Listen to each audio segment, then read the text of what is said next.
into game number 2 on Xterra.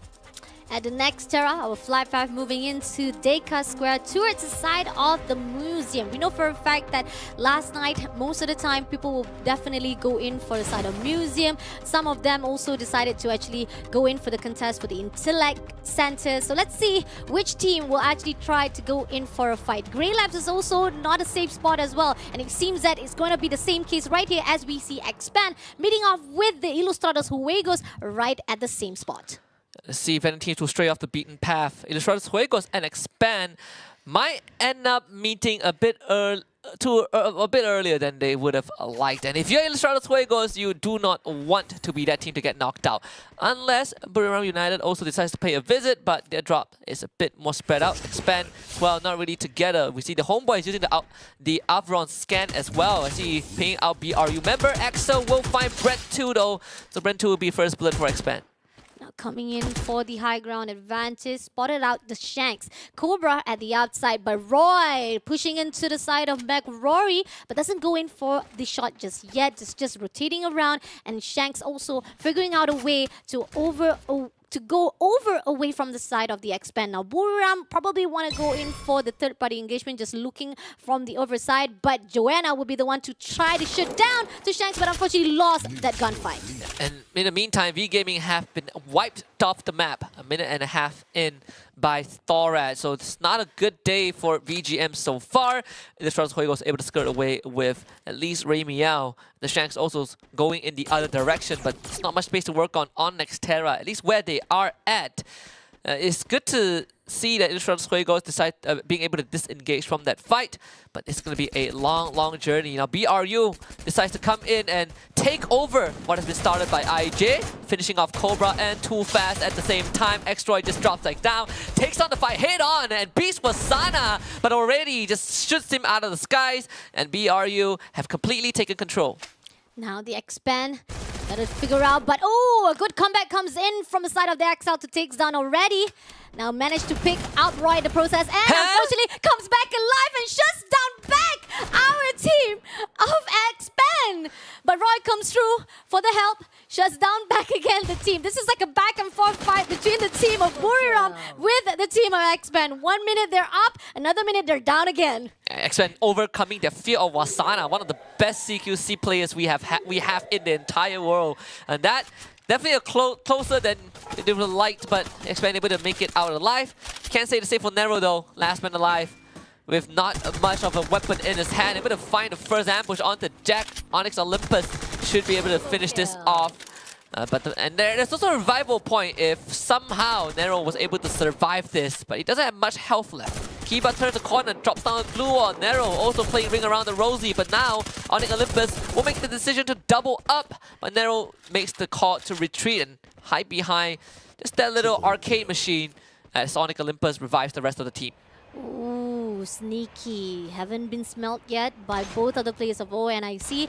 Definitely safe No way for to now. see, right? For now, just for now. Like imagine that. Invisibility-wise is real here at the Free Fire, unfortunately. Now on the other side, ONIC Olympus, great job. Massive aggression coming into the side of PE Sport. But little do they know, McRory comes into a fight.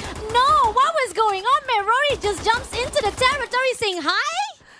I'm already passing by Jack and seeing Gary instead. Pretty unfortunate, as F and Kiba are actually still there, so they should find Nero right about now. PE Sports out in 11th, Onyx Olympus with 5 kills. Amazing job. I mean, like, invisibility, how long can you actually hide it out? Especially the fact that ONC Olympus is doing well to scout the area. Now, going into the bridge side, we got the attack around meeting off with our 2 on the right side, 1 on the right side. We got Darko on the billboard right here, hiding off for the high ground as a sniper.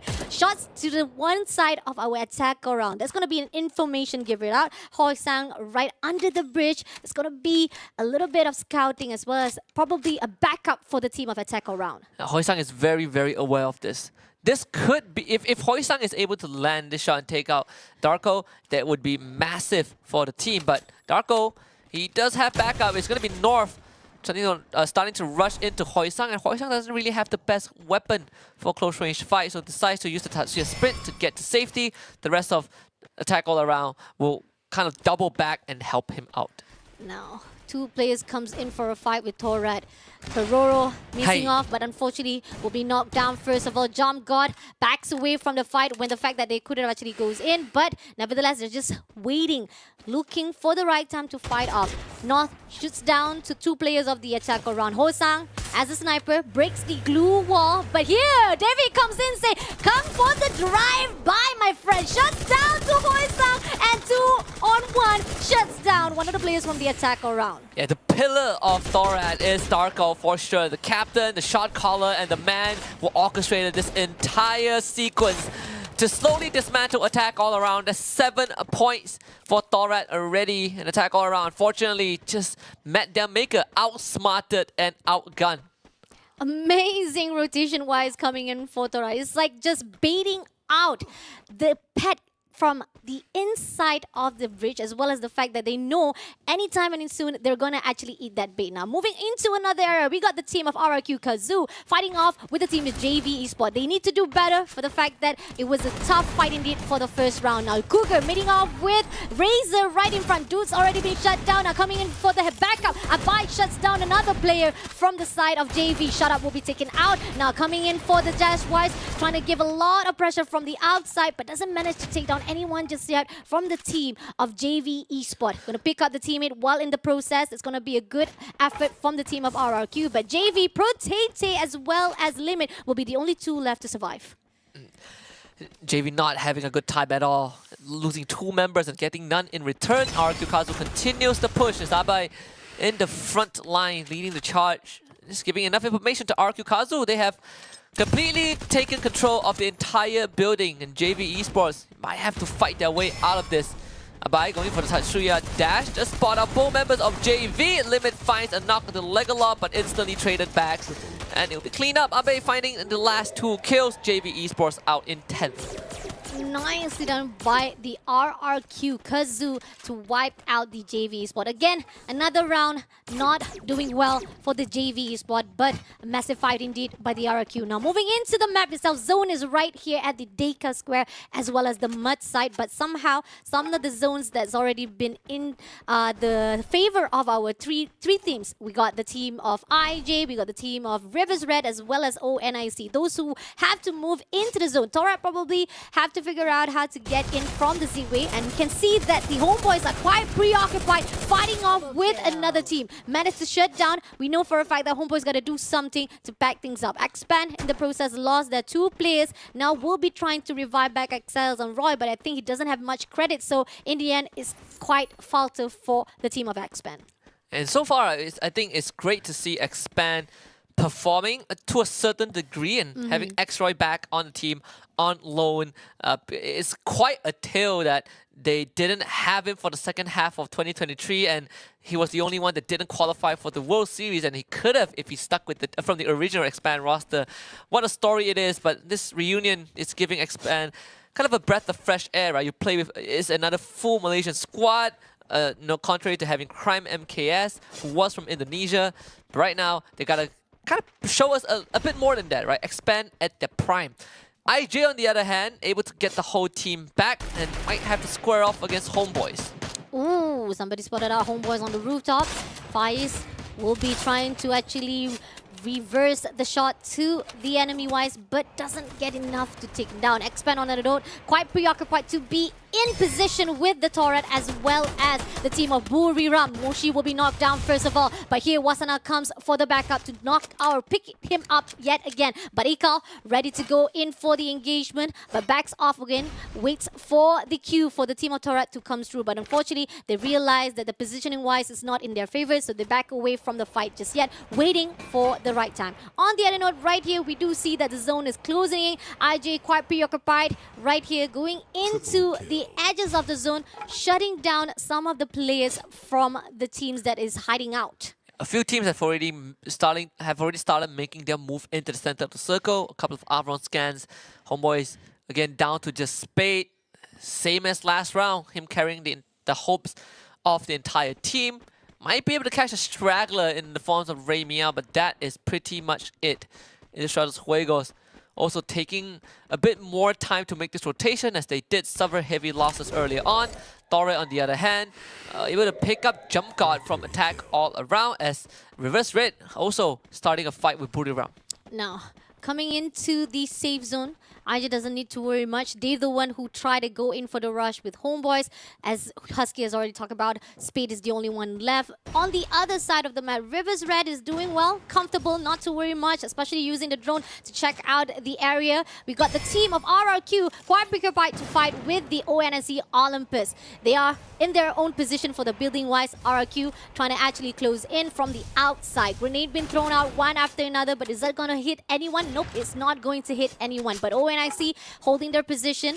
There's not going to be much of the contest-wise. But on the other side, we got the Torret fighting off with the Buriram United. This is going to be a heated fight. These two teams have faced off many times on the international stage. BRU always the favorites to win, but Torret are on a roll right now with 10 eliminations and they're looking for more. BRU though making the first move to go for the push. It could be a pincer maneuver as they found Darko completely isolated and they are looking to just absolutely bombard him with pellets, and Darko does not stand a chance. Jonah getting the job done. Ika also snuffed out by the Shanks. Torret losing 2 members in quick succession as Space gets found out as well. Moshi in a 1v1 fight against Davids. Davids hiding behind the blue wall, exposes himself, gets the pump, but it doesn't matter. Torret has been eliminated. Great job, great tag team from the BRU themselves, but the fight still continues. Shots coming through from the side of River Red to actually continue the war with the Buriram. Damage has already been done. Now, Wasana trying to shoot down to Diamond, doesn't manage to take a knockdown. Gonna go back to the front to actually get a little bit of the juice from the medic class. But Mushi holding inside the building, goes back again to hide it out. But Red Sming already ready right at the side. But no, doesn't take the opportunity. Suddenly goes back away, and the team of BRU reposition themselves. Yeah, and can say the same for Saming, escaping death literally. Homeboys, Jemba will perish to the blue. 6 more teams remain. BRU only have 2 more members. And this Diamond now spotting where Moshi is. It's going to be a pretty tough one for BRU, but Reverse Red decides to make the move into the circle instead of continuing the fight. They want the circle, they want the booyah. They want the booyah, definitely a great mission focus for the side of Rivers Red. But on the other note, RRQ, Kazoo, slingshot themselves at the high ground as well, and they will be fighting off with the Rivers Red. On the other note, IJ quite preoccupied at the outside. ONIC will come along to actually tag inside the zone as well. So it's going to be a 3-way fight indeed. Can see that the team of Rivers Red is quite already focused on the team of RRQ, but ONIC comes along to actually jump into the fight as well. Yeah, Onyx Olympus, they do have Gary in the front. 2 supporting players, Kiba and F. They are going to be playing that long range and just at the edge of the circle as well. But fortunately for all the other teams, there's going to be no one who will be gate-kept by Onyx Olympus themselves. Reverse Red, pretty safe and sound within that compound. Ilustrados Juegos, on the other hand, might have to face off against Buriram, who just revived 2 of their members. Let's see. Buriram comes into the compound of IG. Now, gonna actually do a little bit of teasing from the outside through the window. Now, Musana will break the ice wall, become the engager to rush out to IJ. Shanks managed to actually break the wall and making sure that Buriram will not be able to break their defense-wise. Shanks pulls through with the ice wall, trying to shoot down to the Buriram teams, but Buriram unfortunately loses some of those gunfights. IJ portray a great defense-wise. It's gonna be Moshi to be surviving all alone, hiding out at the end, at the center or the corner side of the building itself. Yeah, and Onyx Olympus decides to make the move in the midst of this chaos as well. Perhaps they can catch Ilustrados Juegos off guard. But IJ, they are holding on mighty strong as RQ Kazu also springs their offense into Reverse Red by trying to desperately take down the wall. But Nameless have already down. Those Nameless just absolutely massacred RQ Kazu with Abe as the sole survivor again. But Reverse Red this time will have the entire squad to deal with this Indonesian prodigy. No. It's the only one surviving, trying to do a little bit of sneezing from the outside, but is that a good decision to be made as you're the only one? Try to give a lot of pressure to the Rivers Red who's inside the building. If he has any cluster grenade, it will give a lot of pressure to trap out the Rivers Red. While trying to go out, we do have Posey coming in for a fight with Abe. Abe still tries holding on for the clutch wise, but Posey slash it off, shooting down through that wall, but unfortunately RRQ will be denied for that clutch. Now pushing in with the 4 teams that's still surviving. ONSC comes along to join in with the party. And Gary, taking advantage of the situation, will find himself 2 kills as well. Asami and Proxy now stuck behind the dual wall. The dual melters will start melting down the defenses. Reverse Red needs to find an opening and create an opportunity, but F will not let it happen. Posy is down. Asami left all alone out in the open, and Kiba sees this happening. F with the Charge Buster will finish it off. 3 teams remain. Ilustrados Juegos still in the equation. BRU as well, somehow surviving until the bitter end, but it's IJ with the full squad. IJ with the upper hand with the numbers stacked up for them, and they are at the outside. Now Buriram comes in, the only one player. Shank comes through for the 1v1 situation, but Buriram comes into the area of owning Olympus. Unfortunately, that's not going to be in your favor, my friend. Now comes along for the side of IJ, meeting off with the one team that's still surviving. They will be the one to gatekeep from the outside, pushing through, and it seems like Shanks comes through. Now one more play to go, 2v1 situation. The team of Onyx Olympus will be eliminated, giving the IJ again booyah for round number 2. 2 in a row for Ilustrados Juegos. Doubters be silenced on day 2. And this is the time you can start flexing off those muscles a little bit, boys. What a performance so far. Started the day off at the second half of the leaderboard, but I believe that they will not be there for any longer. Ilustrados Juegos making a name for themselves, and most importantly proving that not only AV Radicals can pull their weight, Ilustrados Juegos can also do the same. Wow. Just when we were asking what happened to Ilustrados Juegos, now the answer out. It was just the first round, the first day jitters. Probably they just quite shocked, massively getting into the top 18 teams, especially with the